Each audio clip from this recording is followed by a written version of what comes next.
Something is happening in Europe. Inflation has dragged Europe's largest economy into recession. Germany is the sick man of Europe in the moment. 25 ans après avoir qualifié l'Allemagne d'homme malade de l'Europe, The Economist reprend la même expression pour décrire la crise qu'elle traverse aujourd'hui. Et un chiffre en témoigne, le PIB de l'Allemagne a baissé de 0,3% entre janvier et mars 2023. Selon le Fonds monétaire international, ce chiffre placerait l'Allemagne dernière du classement des grandes économies mondiales, derrière les États-Unis, l'Espagne et la France. Alors on va tout vous expliquer avec des cartes et on va aussi poser la question de savoir si nous, Français, on devrait se réjouir ou s'inquiéter de cette situation. Pour le savoir, on a invité Elisa Boudin-Steinmann pour en discuter. Elle est maître de conférence à la Sorbonne Nouvelle.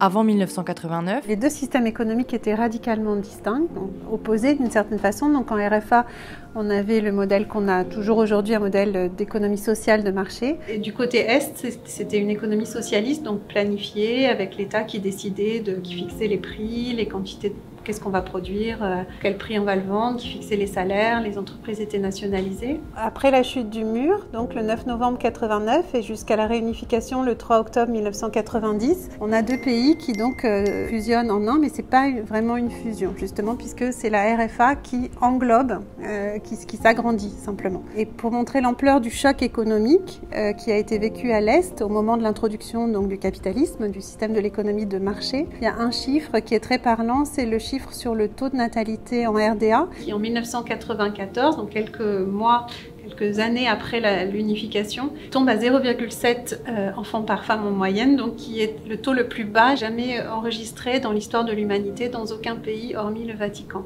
Ça montre vraiment qu'il y a eu un choc très fort, une capacité à se projeter dans l'avenir qui était proche de zéro. Donc en fait l'unification entraîne évidemment un choc économique et la première fois qu'on utilise l'expression d'homme malade de l'Europe, c'est en 1999, donc le chancelier Gerhard Schröder a été élu l'année d'avant. C'est un chancelier de gauche, social-démocrate, qui gouverne avec les Verts, donc un gouvernement à gauche, qui paradoxalement va mettre en place un programme économique très libéral qu'on appelle Agenda 2010, l'agenda 2010, dont le plus connu sont les réformes Hartz, du nom du député Peter Hartz, qui sont des réformes d'inspiration extrêmement libérale.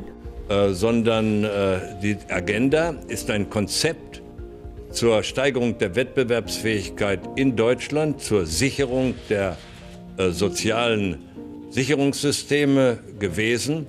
On lit souvent que le bilan est très positif, que ces réformes ont permis la décennie suivante, où au contraire l'économie allemande avait vraiment le vent en poupe, donc les années 2000.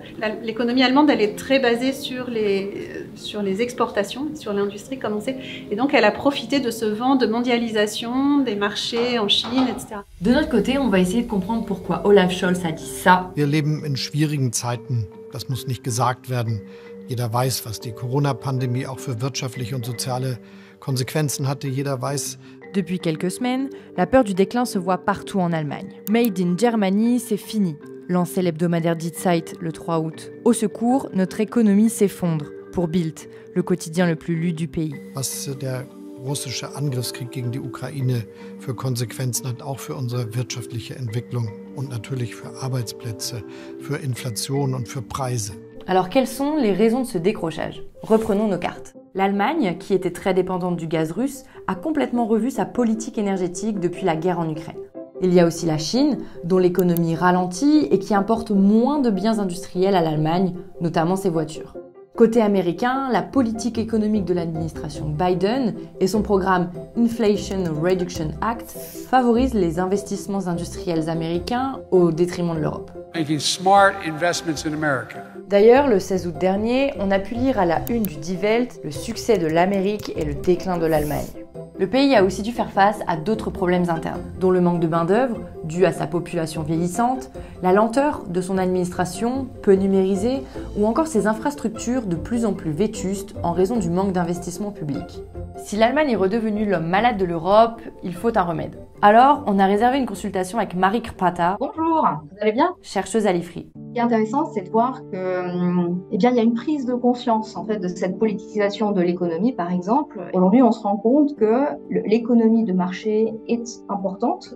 C'est notre modèle, qui est un modèle la compétition dans un monde de concurrence pure et parfaite, mais aujourd'hui, il y a aussi des facteurs politiques à prendre en considération. Et ça se traduit par une politique européenne où l'Allemagne, à côté de la France, est active en matière de définition d'une politique industrielle. Par exemple, sur les métaux rares, il y a une dépendance par rapport à la Chine, par exemple. Et on va essayer de la réduire. On va essayer de rendre les chaînes d'approvisionnement plus résilientes à travers des stratégies comme par exemple la relocalisation d'activités, donc la réindustrialisation, mais aussi le nearshoring, donc en fait la réindustrialisation dans le voisinage de l'Union européenne pour raccourcir les chaînes d'approvisionnement et donc réduire le risque qui est lié à des ruptures de chaînes d'approvisionnement.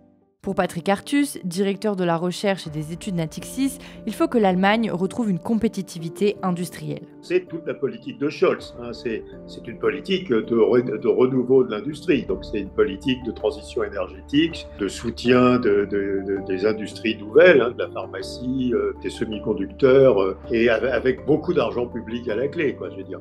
Donc à nouveau, la force de l'Allemagne, c'est la disponibilité de beaucoup d'argent public pour inciter des entreprises à investir en Allemagne et soutenir l'industrie allemande dans sa reconversion, etc. Donc il y a beaucoup d'enjeux et en tout cas, à court terme, l'Allemagne ne peut plus être le moteur de l'Union européenne. Alors je pense que vous aviez la question sur est-ce que c'est une bonne ou une mauvaise nouvelle pour les autres Européens. Justement, j'allais en venir. Ah oui, ben ça ne peut pas être une bonne nouvelle. Enfin, on peut être cynique en disant on tue un concurrent. Enfin bon, l'Allemagne, c'est énormément de débouchés pour les entreprises françaises ou européennes sur les biens d'équipement. C'était le moteur des exportations de plein de pays. Donc non, c'est une très mauvaise nouvelle, y compris pour les autres pays européens, qu'on ait perdu ce moteur de la croissance.